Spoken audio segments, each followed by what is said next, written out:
Good day mga ka-steel deck, budget reveal po tayo since itong slab na to na second floor at konting portion lang naman yung ginamit natin, bali 16 square meters po yan, since hindi naman accurate na 16 square meters kasi yung kabila ay 12 feet yung area na yun, 12 feet yan, tapos itong area na to 13 feet. So, lumalabas 25 square feet. I-convert natin, lumalabas siya na 16 square meters. At meron pang 5x4 dito. So, ang budget po na inabot niyan ay 70k. Since yung mga biga, yan po yung mga biga na yan, yung mga may anilyo na yan, yung pakros na yun, yan, doon, nandito, ito. Ayan, yung cross na yan, pati itong biga dito, 70,000 po yung budget na nailabas natin,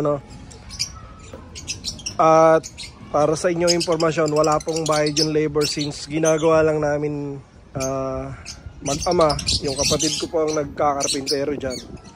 So bali ang gastos namin sa kahoy ay umabot na sa 15k.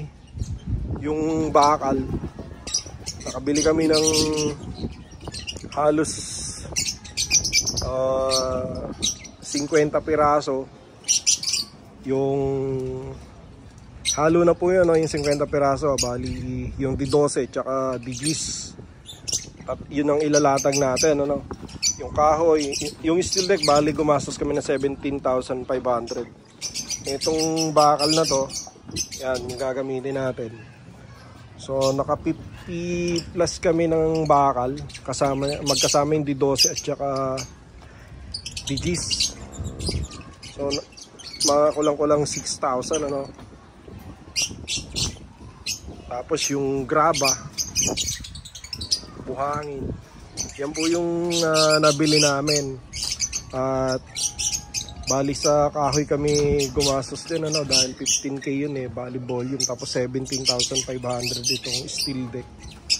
So lumalabas siya na halos 32k na yung nagastos. At yung mga pako, so all in all yung budget namin is 70k. Wala pong labor yan, para lang sa inyong informasyon. At pakita natin yung mga tukod doon sa ilalim. So ito po yung mga tukod sa ilalim, yan yung mga kahoy. Tapos yung forma, yung mga biga na yan. Yan. So ginastosan na po natin ng 70k yan. I mean 15k yung kahoy lang, forma, yan.